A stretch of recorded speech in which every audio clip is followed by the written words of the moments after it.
반갑습니다. 잘 오셨습니다. 우리 이곳에 함께 나와서 함께 예배하는 우리 청년들, 또 가정에서 각자의 자리에서 온라인으로 함께 예배하는 청년들 모두 사랑하고 축복하며 주님의 이름으로 환영합니다. 이 시간 우리 함께 오늘도 하나님 우리에게 주시는 말씀 읽고 그 말씀 나누어 보기를, 하나님 주신 은혜를 나누어 보기를 원하는데요. 오늘 함께 나눌 말씀은요, 말씀이 워낙 오늘 본문이 좀 길어서 중간중간 좀 반드시 좀 읽어봐야 할 말씀을 추리다 보니까 좀 이렇게 산만할 수 있지만 이 말씀 한 절씩 교독하시고 마지막 절은 합독해 보도록 하겠습니다. 마태복음 25장 23절에서 30절, 40절, 45절에서 46절 말씀 우리 함께 한 절씩 교독하도록 하겠습니다. 제가 먼저 읽겠습니다. 그 주인이 이르되 잘하였도다 착하고 충성된 종아, 내가 적은 일에 충성하였음에 내가 많은 것을 내게 맡기리니 내 주인의 즐거움에 참여할지어다 하고,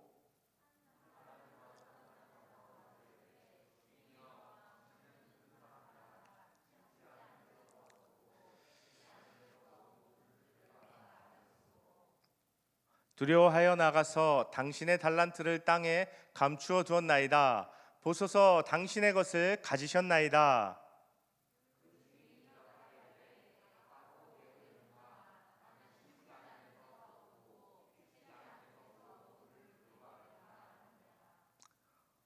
그러면 내가 마땅히 내 돈을 취리하는 자들에게나 맡겼다가 내가 돌아와서 내 원금과 이자를 받게 하였을 것이니라 하고,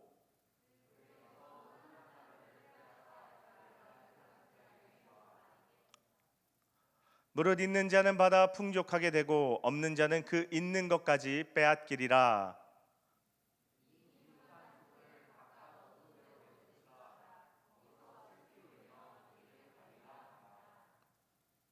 임금이 대답하여 이르되 내가 진실로 너희에게 이르노니 너희가 여기 내 형제 중에 지극히 작은 자 하나에게 한 것이 곧 내게 한 것이니라 하시고,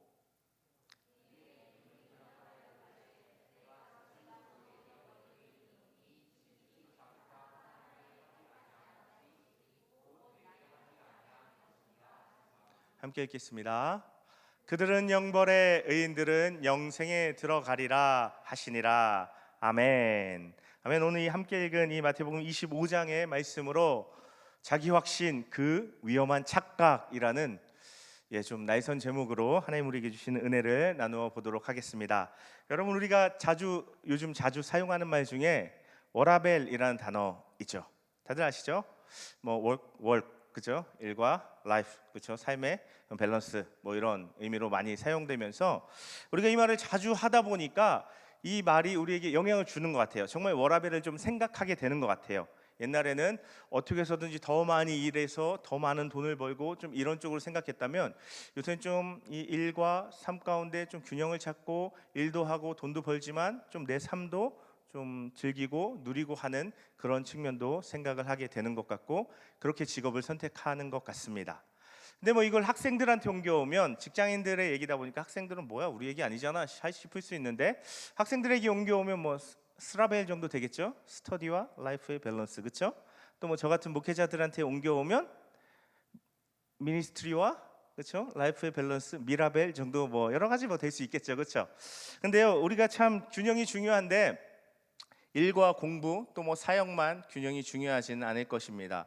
우리가 살아가면서 우리에게 꼭 있어야 할 것 중에 하나는 돈이겠죠, 그렇죠? 돈에 있어서도 밸런스가 필요하고, 나를 위해 쓰는 부분과 또 뭐 저축하는 부분, 또 남을 위해서 또 쓰는 부분, 이런 부분에 밸런스가 필요하고, 또 관계에 있어서도 나 혼자 지내는 시간과 다른 사람과의 관계를 맺고 함께 지내는 시간 사이에 밸런스가 필요할 것입니다. 우리가 인생을 더 풍성하고 더 만족스럽게 살기 위해서 반드시 필요한 것 중에 하나가 이런 밸런스, 균형이라는 것입니다. 오늘 우리가 나눌 이 말씀도 한 가지 밸런스, 균형에 대한 말씀인데요. 우리는 계속해서 마태복음의 말씀을 나누고 있는데, 그 중에서 특별히 우리가 요 몇 주간 나누는 말씀은 예수님의 가르침 꾸러미, 마태복음에 나온 예수님의 가르침 꾸러미 몇 개였죠? 5개, 그렇죠? 이게 유대인들에게 쓰여진 복음이다 보니까 모세오경처럼 그들에게 다가가기 위해서 5개의 가르침의 꾸러미 강화를 그 마태복음에서 제시한다고 했습니다. 그 5개의 꾸러미 중에 마지막 5번째 예수님의 강화에 대한 말씀을 나누고 있는데, 그것은 특별히 예수님의 다시 오심에 대해서, 다시 오심과 관련된 그런 말씀, 그런 가르침이라고 했습니다. 이 말씀 24장부터 25장 2장에 기록된 이 강화의 핵심은 그날과 그때는 아무도 모른다, 그러니 준비하고 있으라 하는 것이 핵심이었습니다. 오늘 함께 나누는 말씀도요, 그것과 관련된 말씀인데요, 특별히 이 준비에 대해서 더 구체적으로 가르쳐주고 더 구체적으로 보여주는 것이 바로 오늘 이 부분의 말씀입니다. 특별히 이 부분, 오늘 말씀을 시작하는 부분의 이 말씀은요, 우리가 흔히 달란트 비유라는 그 제목으로, 그런 이름으로 한 번쯤은 들어봤고 또 알고 있는 그런 비유의 말씀입니다.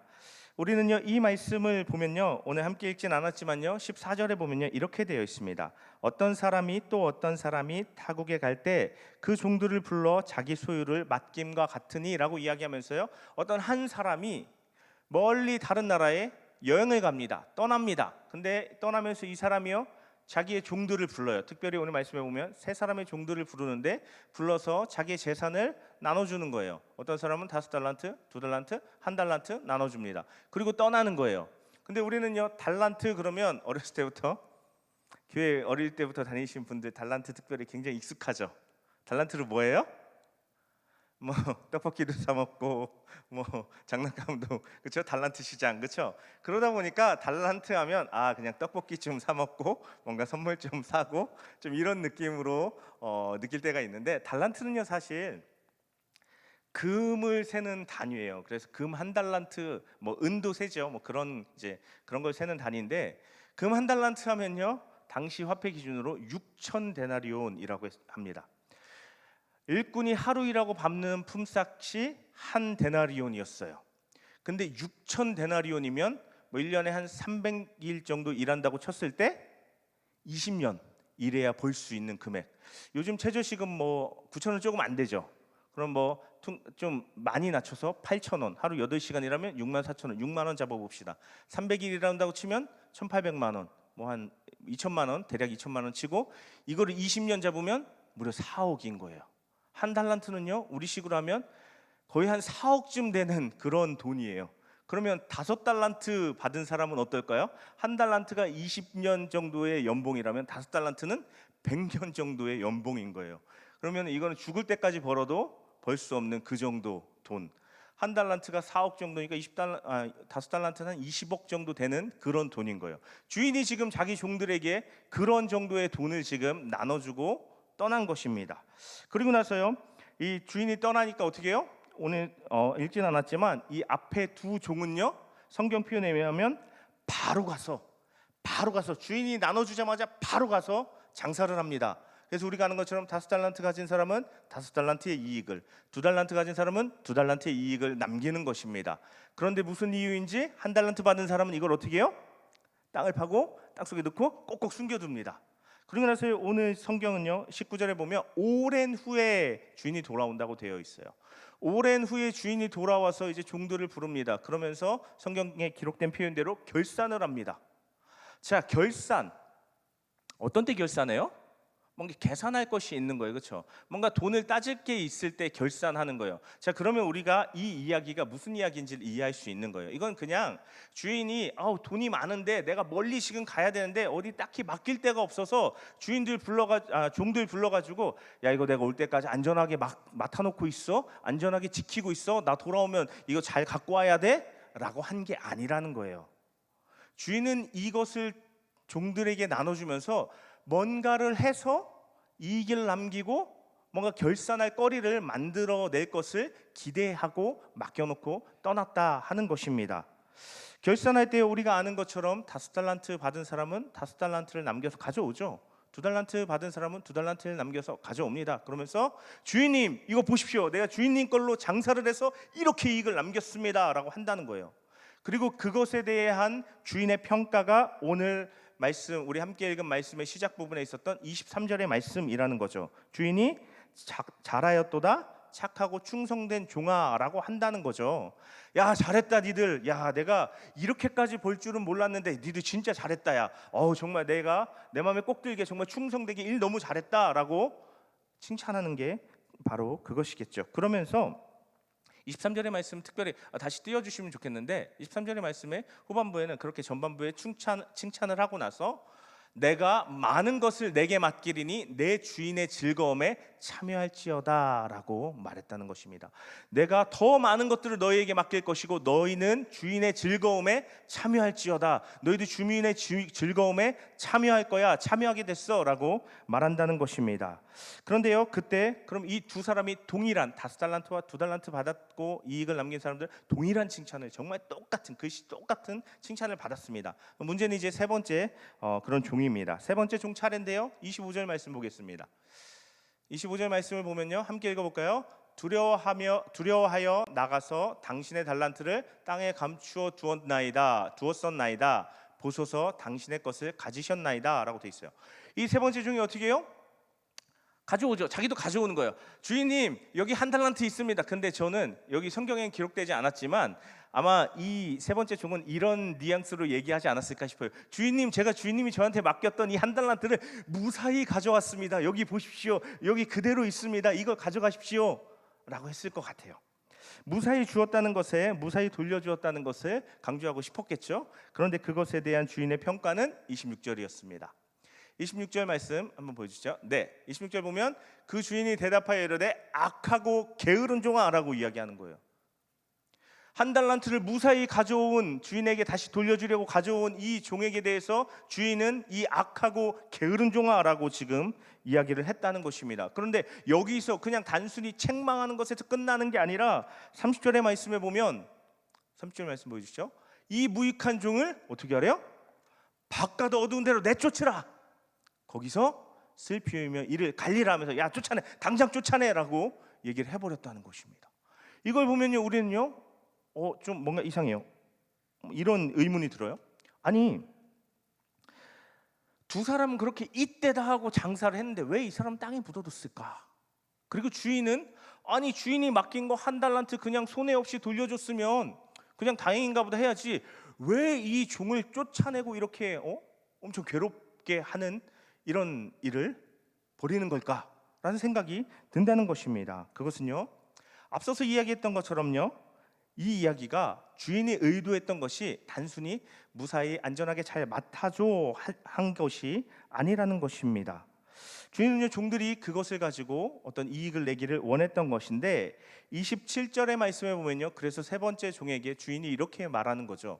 그러면 내가 마땅히 내 돈을 취리하는, 다시 말해서 요즘식으로 하면 은행업을 하는 자들에게나 맡겼다가 내가 돌아와서 내 원금과 이자를 받게 하였을 것이니라 라고 이야기하는 것입니다. 주인은요, 아마도 이 종들에게 분명하게 그 의도를 전달했을 거예요. 이거 내가 돌아올 때 이익을 남겨서 나에게 돌려달라고 아마 그런 의도를 전달했을 것입니다. 그렇지만요, 이 세 번째 종은 제가 안전하게 이것을 지금까지 가지고 있었습니다, 안전하게 숨겨두려고 저는 땅에 묻어두었습니다 하는 그것이요, 핑계가 되지 않는 것이라는 것입니다. 주인의 말처럼 이 사람은요, 게을렀다는 것입니다. 은행업 하는 사람에게라도 갖다 넣어두면 이자라도 받는데 그거 안 했다는 것입니다. 그러면서 핑계대기를 안전하게 이 돈을 주인에게 돌려주고 싶었습니다 라고 한다는 것입니다. 그러면서 24절에 이야기한 것처럼 1달란트 받았던 자가 주인에게 당신은 굳은 사람이고 심지 않은 데서 거두고 해치지 않은 데서 모으는 줄을 내가 알았습니다. 그래서 25절에 나는 당신이 두려웠습니다 라고 이야기를 하는 것입니다. 세 번째 종은요, 주인을 두려워했습니다. 왜 두려워했을까요? 내가 이 돈을 혹시라도 어떻게 뭔가를 하다가 돈을 잃어버리면 이 주인한테 내가 책망을 듣고 심판을 당하지는 않을까? 그것이 두려웠다는 것입니다. 그래서 이 사람의 관심은요, 내가 주인이 돌아왔을 때 나를 지켜야 돼, 내가 나를 안전하게 지키는 게 제일 중요해. 주인한테 어떤 큰 이득을 남기고 이익을 주는 것보다 주인이 들어왔을 때 내가 안전할 수 있어야 돼. 그게 이 사람의 관심이었다는 거예요. 그러니까 이 돈을 갖고 뭘 시도하지 못하는 거예요. 이 돈을 잃을까 두려워서, 그 주인이 두려워서. 그래서 좀 전에 제가 말씀드린 24절의 말씀처럼 주인에 대해서 나아가서 이렇게까지 이야기하는 거예요. 주인이 엄한 사람인데 그래서 심지도 뿌리지도 않은 것을 거두려고 하고 요구하는 사람인 것처럼 지금 이 사람은 이야기하는 거예요. 그런데 이것은 그 주인이 그런 사람이라서가 아니라 이 사람이 자기 중심적으로 자기를 지키려고 하는 변명에 불과하다 하는 것입니다. 만약에 주인이 정말 그런 사람이었으면요, 앞에 두 사람이 나가서 어떻게 장사를 했겠습니까? 주인이 정말 주지 않고 뿌리지 않고 한 것을 요구하고 내놔라는 사람이면, 그런 악한 사람이면 앞에 두 사람이 어떻게 나가서 그렇게 담대히 장사를 할 수 있었겠냐는 것입니다. 이런 엄청난 돈을 맡겨주는, 제가 아까도 말씀드렸지만 최소 4억에서 많게 지금 5달란트 20억인데 이런 돈을 맡기는 사장님이 요새 어디 있냐는 것입니다. 이런 큰 돈을 그냥 너 나가서 한번 사업 한번 해봐, 너 나가서 장사 한번 해봐 하면서 이런 큰 돈을 맡기는 사람은요 요새도 별로 없어요. 쉽지 않아요. 그럼 이렇게 큰 돈을 기꺼이 너희들 내가 돌아올 때까지 한번 나가서 해봐 할 수 있는, 맡길 수 있는 그런 주인은요 이 종들을 신뢰하는 사람이었다는 거예요. 그리고 이런 큰 돈을 맡긴다는 것은 내가 너희를 신뢰한다는 것을 보여주고 드러내는 거예요. 그러면 이 사람의 반응은요 앞에 두 사람처럼요 그 주인의 마음을 알고요 나가서 이것으로 뭔가를 시도해보고 내 주인을 위해서 이익을 내는 일에 힘써야 했던 것입니다. 그렇지만 이 사람은 앞에 두 사람과 다르게 주인을 신뢰하지 못했고 자기를 지키려고 하다 보니 땅에 묻어놓고 아무것도 하지 않았다는 것입니다. 이 이야기는요 우리가 잘 아는 것처럼 실제 벌어진 일이 아니에요. 예수님께서 말씀하시고 예수님께서 제자들에게 깨달음을 주시려고, 교훈을 주시려고 특별한 목적으로 만들어낸 비유라는 것입니다.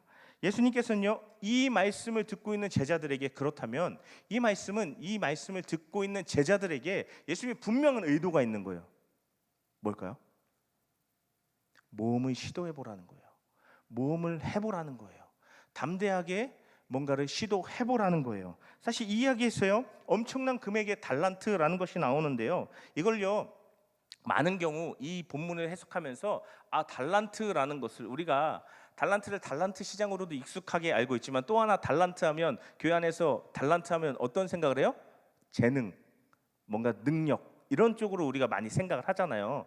영어에 탤런트가 있어서 그렇기도 하겠지만, 근데 사실 여기서는요 그런 재능과 어떤 개인의 능력보다 하나님께서, 특별히 예수님께서 하나님 나라의 백성된, 예수님의 제자된 이들에게 하나님의 뜻을 따라서 하나님의 나라를 이루기 위해서 무언가를 시도해 볼 수 있는 기회와 특권을 지금 의도한 것입니다. 하나님의 일을 할 수 있는 특권과 기회들이 제자들에게 주어지는 것을 이야기하는 것입니다. 그렇다면 이 말씀의 의미는, 제자들이 예수님이 지금 계속 말씀하시는데 내가 다시 올 거야, 그날과 그때는 아무도 몰라, 생각보다 늦어질 수도 있어, 그런데 그 시간 동안 너희들이 가만히 예수님 언제 오나, 가만히 내가 언제 오나 기다리면 되는 것이 아니야 라고 말씀하시는 것입니다. 하나님께서 하나님 나라의 백성된 너희들에게 무언가 하나님을 위해서 할 수 있는 기회와 어떤 특권들을 주실 건데, 그때 너희가 그 기회를 잡고 그 기회를 활용할 수 있어야 돼 라고, 모험을 걸어볼 수 있어야 돼 라고 예수님께서 말씀하시는 것입니다. 때로는요 그것이 가능성이 적어 보이고 때로는 그것이 위험해 보일 수도 있지만, 기꺼이 하나님을 믿음으로 하나님께 충성됨으로 말미암아서 그 일을, 그러한 도전을, 그러한 모험을 해볼 수 있어야 한다. 그 예수님이 오시기까지 그 시간, 그 기다림의 시간을 충성됨으로 살아낼 수 있어야 한다라고 예수님 말씀하시고 교훈하시고 도전하셨던 것입니다. 우리는요 알고 있습니다. 뭘요?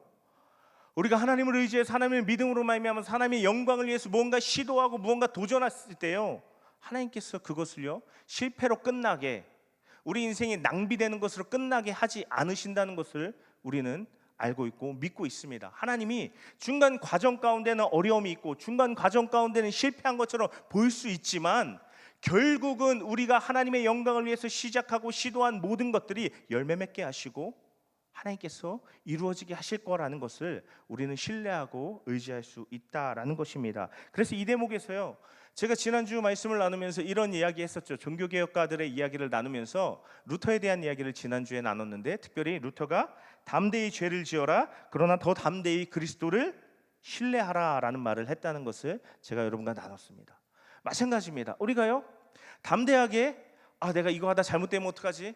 내가 이거 하나님의 영광을 위해서 시작하지만 이거 하다 내가 실패하면 어떡하지? 이게 아니라 담대하게 시작을 하는 거예요. 그리고 나서 더 담대하게 하나님을 의지하는, 그것이 우리의 삶이어야 한다고 예수님 오늘 같은 맥락에서, 동일한 맥락에서 우리에게 말씀하시고 도전하신다는 것입니다. 앞에 두 종은요, 담대함으로 투자해서 자신들에게 맡겨진 것을 투자해서 장사했습니다. 그저 내가 안전하고 내가 안정되고 내가 편안하기를 바라는 것이 아니라 내가 신실함으로 주인에게 어떤 이득을 남기기 위해서 도전하고 모험하고 위험을 감수했다는 것입니다. 그때 그들에게 주인이 약속하는 것은 너희들이 주인의 단치에 참여하게 될 것이다 하는 말씀이었어요. 주인의 잔치가 의미하는 것은 무엇입니까? 물론 이 땅에 우리가 살아감 가운데 내가 하나님께서 맡겨주신 어떤 일을 잘 감당했을 때 하나님께서 더 큰 일을 맡겨주시는 것도 있지만, 궁극적으로 이것은요, 영원한 하나님 나라를요 나에게 맡겨주시고 나에게 상급으로, 나에게 유업으로 주신다 하는 그러한 말씀인 것입니다.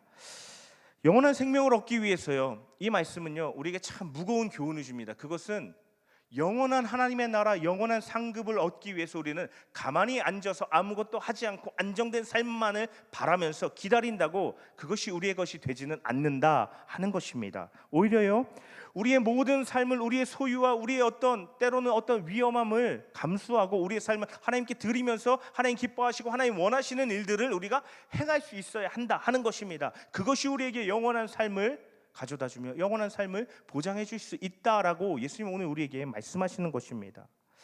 우리가 그러한 도전을 할 때, 우리가 그런 모험을 할 때, 우리가 하나님의 나라, 하나님 영광을 위해서 기꺼이 우리 자신을 드릴 때, 하나님께서 그러한 우리의 삶을 하나님 나라에 합당한 열매 맺는 삶으로 되게 하실 것이고, 그런 우리의 열매를 기쁘게 받으신다 하시는 것입니다. 그것의 구체적인 모습이 드러나는 것이 바로 오늘 두 번째 이야기입니다. 31절의 말씀은요, 제가 앞서 읽지는 않았지만 31절의 말씀, 제가 두 번째 이야기를 시작하는 31절의 말씀을 읽어드리면, 인자가 자기 영광으로 모든 천사와 함께 올 때에 자기의 영광의 보좌에 앉으리니 라고 말씀하십니다. 이건요, 예수님 다시 오신다는 거예요. 예수님께서 이 땅에 오실 때는 사람의 모습으로 우리와 똑같은 비천한 모습으로 오셨지만, 예수님 다시 오실 때는 영광의 모습으로, 원래 하늘에 계시던 하나님의 아들이고 하나님 그 본체인, 하나님의 본체인 하나님 그 자체인 예수님의 원래의 모습으로 오신다는 것입니다. 그런데 그 오시는 날에 한 가지 사건이 벌어지는데, 그것은 32절과 34절에 기록되어 있는데요, 모든 민족을 그 앞에, 예수님 앞에 모으고 각각 구분하기를 목자가 양과 염소를 구분하는 것 같이 하여 양은 오른편에 염소는 왼편에 둔다 하시는 것입니다. 여기서 양과 염소는요 상징하는 바가 분명합니다. 양은 하나님께 순종하고 예수님을 믿고 충성되이 예수님을 따르는 삶을 살았던 의인들입니다. 여기서 염소는요, 상관없이, 하나님 나라 상관없이, 예수님 상관없이 나만을 위해서, 나만 즐겁게 하는 삶을 위해서 살아온 사람들, 악인들을 의미하는 것입니다. 이들이 갈라진다는 것입니다. 우리가 살아가는 이 시대, 이 땅에서의 삶은요, 아직 진행 중인, 하나님 나라가 진행 중인 이 땅에서 삶은요, 악인과 의인들이 막 섞여 있어요. 그래서 때로 우리가 시험에 들어요. 와, 어떻게 저런 사람이 저렇게 잘 되지? 라는 생각도 되고, 때로는 믿는 사람이라면서 와, 막 그렇게 살아가는 모습을 보면서 야, 어떻게 저렇게 살지? 우리가 이런 걸 느끼게 된다는 거예요. 그렇지만 예수님 다시 오시는 그날에는요, 분명한 예수님의 기준으로 갈라진다는 것입니다. 더 이상 변명할 여지도 없고 더 이상 섞여 있을 수 없습니다. 양과 염소, 오른쪽 왼쪽 딱, 의인은 의인대로 악인은 악인대로 갈라진다는 것입니다. 그때가 온다는 것입니다. 그런데 중요한 것은 그렇게 갈라지는 데 있어서, 그렇게 가르는 데 있어서 분명한 기준이 있다는 것입니다. 제가 너무 길어서 오늘 함께 읽진 않았지만, 그 기준은요, 예수님을 어떻게 대했느냐, 예수님을 어떻게 섬겼느냐 하는 것인데요, 몇 가지가 나오는데, 예수님이 굶주릴 때 먹을 것을 드렸느냐, 예수님이 목마르실 때 마실 것을 드렸느냐, 예수님이 병들었을 때 돌보고 감옥에 갇혔을 때 관심을 가졌느냐, 예수님께서 나그네 됐을 때 영접하고 예수님이 헐벗었을 때 옷을 입혔느냐 하는 이런 것들입니다. 예수님께 대해서 실제적인 어떤 공급과 실제적인 선행을 했느냐 안 했느냐가 그 기준이라는 것입니다. 그런데 이 말을 들을 때, 이 말을 할 때 양들도 염소들도 똑같은 반응이에요. 뭐냐면 어리둥절이에요. 양들은 제가 언제 그렇게 했나요? 염소들은 제가 언제 그렇게 안 했나요? 라고 자기가 언제 그렇게 하고 언제 그렇게 하지 않았는지를 모른다는 것입니다. 그래서 예수님께서는 그것에 대해서 분명하게 밝혀 말씀해 주시는데 그것이 40절의 말씀입니다. 40절의 말씀 한번 볼까요? 같이 읽어보겠습니다. 임금이 대답하여 이르시되 내가 진실로 너희에게 이르노니 너희가 여기 내 형제 중에 지극히 작은 자 하나에게 한 것이 곧 내게 한 것이니라 하시고. 아멘. 예수님께서 뭐라고 말씀하세요? 여기 내 형제 중에 지극히 작은 자 하나에게 한 것이 곧 내게 한 것이다. 지극히 작은 자를 예수님과 동일시하면서 말씀하신다는 거예요. 그런데 여기는요, 사실 한 가지, 우리는 이 말씀 그냥 너무 결론으로 달려가는데 사실 여기는요 우리가 좀 이해하기 어려운 표현이에요. 이거는 왜냐하면 여기 있는 내 형제 중에 지극히 작은 자라는 것은요 그냥 작은 자가 아니라 여기 있는 내 형제라는 거예요. 예수님의 형제라는 거예요. 이게 마태복음에서 계속해서 예수님께서 예수님의 형제, 자매, 어머니, 가족에 대해서 사용할 때 한 가지 기준이 있었는데 그게 뭐예요? 예수님을 믿고 예수님을 따르기로 한 그 예수님의 제자들에게만 사용되는 표현이었어요. 그럼 여기서 이 내 형제 중에 지극히 작은 자라는 것은 예수님을 따르는 자 중에 예수님의 공동체 중에 지극히 작은 자, 특별히 앞에서 살펴봤던 먹을 것이 없고 마실 것이 없고 옷이 없고 병 걸리고 감옥에 갇히고 한 이 예수님의 공동체 안에서 어려움 당한 자들을 이야기하는 표현이라는 것입니다. 아직 감이 안 오죠? 근데 왜 이게 문제냐면 자 그러면 우리가 이런 생각이 들 수 있다는 거예요. 야, 결국은 이거였어? 결국은 기독교가 결국은 예수님이 이렇게 편협한 거였어? 그냥 교회 다니는 사람한테만 잘해주면 천국 가고 교회 다니는 사람한테 못하면 지옥 가는 그런 게 우리가 믿는 기독교야? 우리가 믿는 예수님이야? 라는 생각을 해볼 수 있다는 것입니다. 그런데 이것은요 오늘 본문의 이 예수님의 의도하신 그 목적, 그 의도를 우리가 온전히 깨닫지 못하면 그렇게 될 수 있다는 거예요. 근데 이 말씀에는 분명한 의도가 담겼는데 이것은요 그냥 교회 다니는 사람한테 잘해라 이런 말이 아니라는 것입니다. 이것은요 갈라디아서 6장 10절에도 이런 말씀이 나오는데 그 말씀 한번 좀 보면 바울도 그런 비슷한 말씀을 했는데 그러므로 우리는 기회 있는 대로 모든 이에게 착한 일을 하되 더욱 믿음의 가정들에게 할지니라 라고 얘기해요.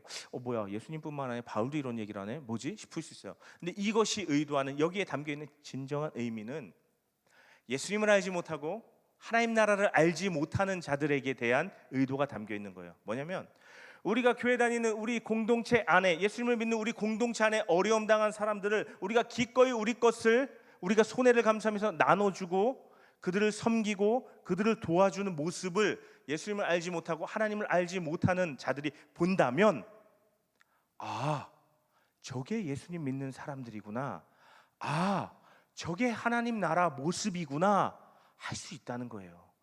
기독교가요 예수님을 믿는 사람들이요 이 세상은 할 수 없는 그런 사랑의 모습을 보여주면서 대안적인 공동체의 모습을 보여주면서 사람들한테 매력 있게 다가간다는 거예요. 그러면서 그 사람들이 이 공동체 안으로 들어올 수 있는 통로가 되어준다는 것입니다. 예수님 지금 말씀하신 이 말씀은 그런 의도를 담고 있는 거예요. 그리고 물론 거기서만 멈춰서는 안 되죠. 이것은 더 많은 우리를 둘러싼 이웃들에게 어려움에 당한 이웃들을 향해서도 확장되는 개념이에요. 왜냐하면 예수님께서 마태복음 22장에서 두 가지 큰 계명 말씀하실 때 하나님 사랑, 이웃 사랑, 누가복음 19장에서 선한 사마리아인 비유에서 누가 이웃입니까 하는 그 사람들에게 이웃은 너희가 생각하는 그 차별과 너희가 생각하는 그 구별과 너희가 생각하는 그 모든 편견을 넘어선 모든 사람이 너희의 이웃이어야 한다라고 말씀하셨던 것처럼 우리의 모든 사람들이 우리의 이웃이고 우리가 그들에게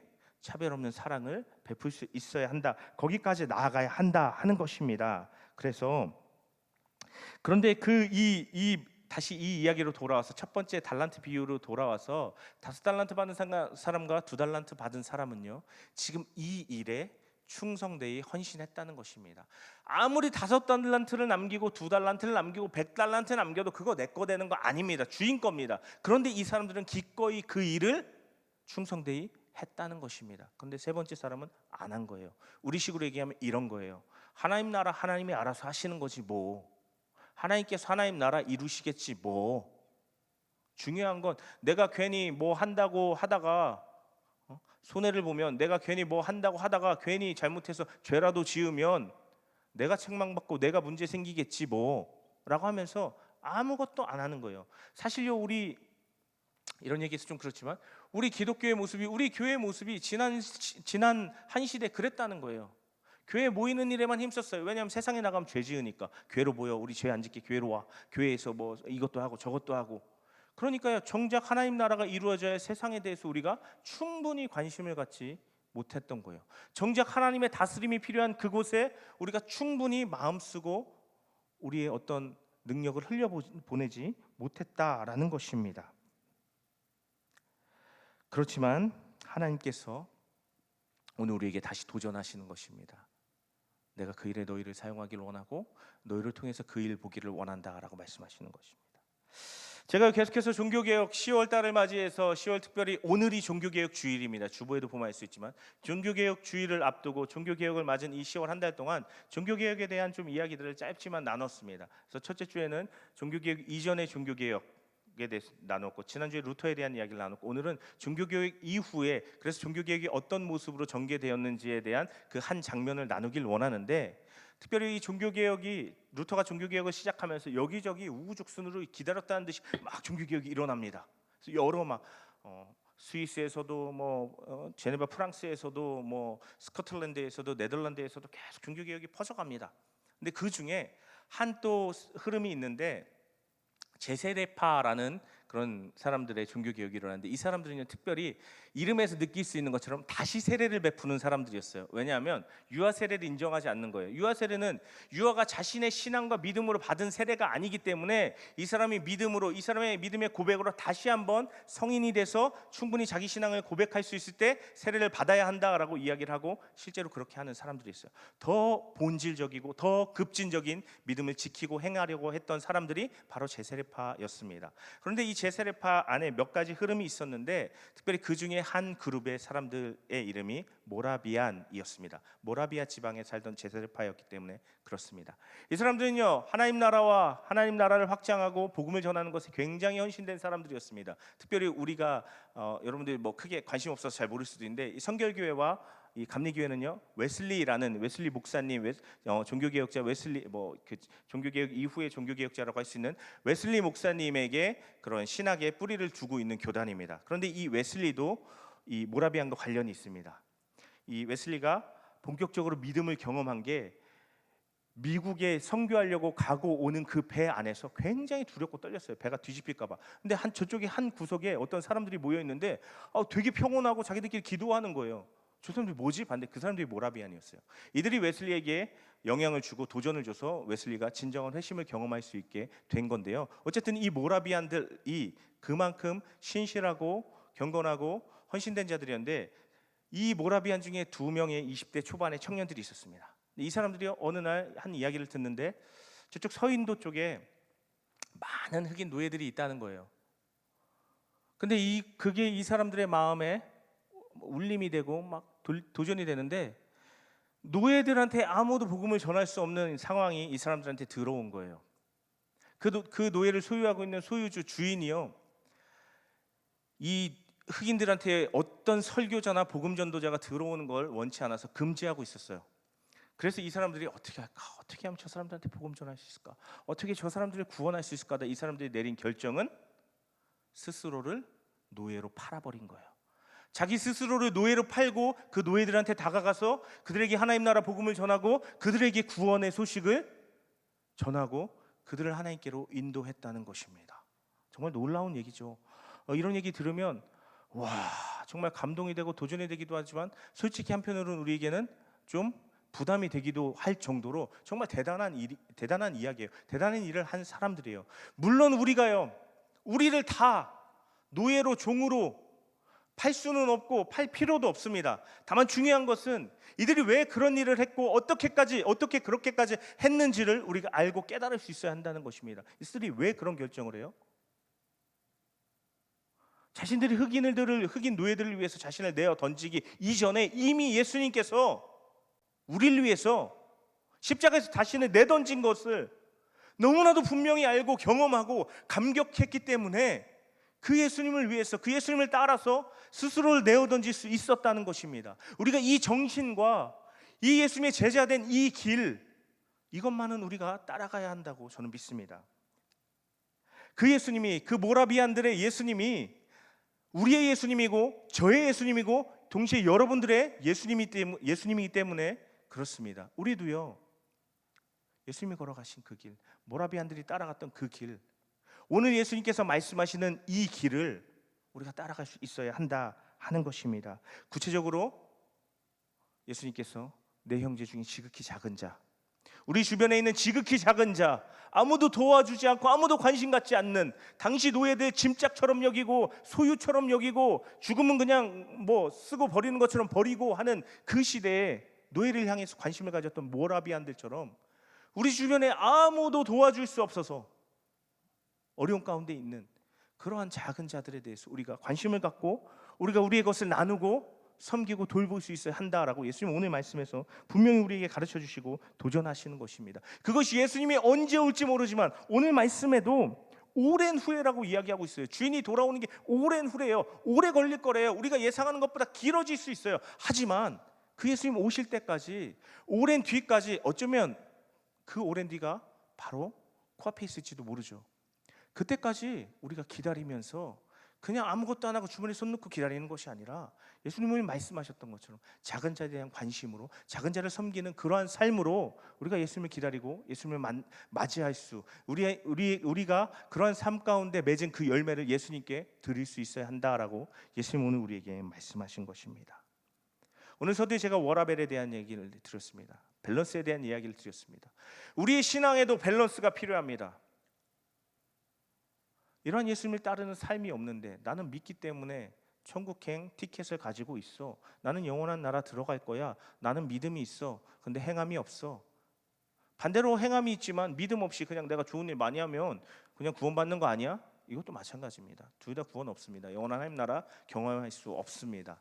예수님을 나의 그리스도로 믿고 그분을 받아들이고 그분과 동행하며 그분이 기뻐하시는 하나님 나라의 일을 담대히 실행하고 도전하면서 그 맺는 열매를 통하여서 예수님께 인정받고 영원한 하나님 나라에 들어가는 것입니다. 그것이 우리의 신앙생활에 필요한 밸런스입니다. 우리의 믿음과 우리의 행함, 밸런스가 필요하다는 것입니다. 이것 없이 내가 구원을 받을 수 있다, 이것 없이 내가 영원한 하나님 나라에 들어갈 수 있다, 그것이 제가 오늘 설교 제목으로 말씀드린 자기 착각입니다. 아주 위험한 착각입니다. 자기 확신에, 그것은 믿음이 아니라 자기 확신에 불과한 것입니다. 하지만 우리는 오늘 예수님 말씀을 따라서 예수님 기뻐하시고 원하시는 그 삶을 따라 살아가며 우리가 작은 자들에게 하나님 나라를 드러내고 작은 자들에게 하나님 나라의 영광과 그 선하신 돌보심을 행함으로 말미암아서 삶의 열매를 남김으로 말미암아서 이 땅 가운데 하나님 나라를 이루고 영원히 임하는 그 하나님 나라에 모두 들어가는 저와 여러분 다 되시기를 간절히 바라고 축복합니다. 아멘. 그날에 예수님께서 우리를 맞이하시며 우리를 잘했다, 착하고 충성된 내 이름, 나를 부르시며 나를 안으시는 예수님을 모두 다 만나시게 될 줄로 믿습니다. 그러한 복이, 그러한 은혜가 저와 여러분 모두에게 예비되어 있고 경험되어지시기를 다시 한번 간절히 바라고 축복합니다. 아멘. 이 시간 우리 잠시 함께 기도했으면 좋겠습니다.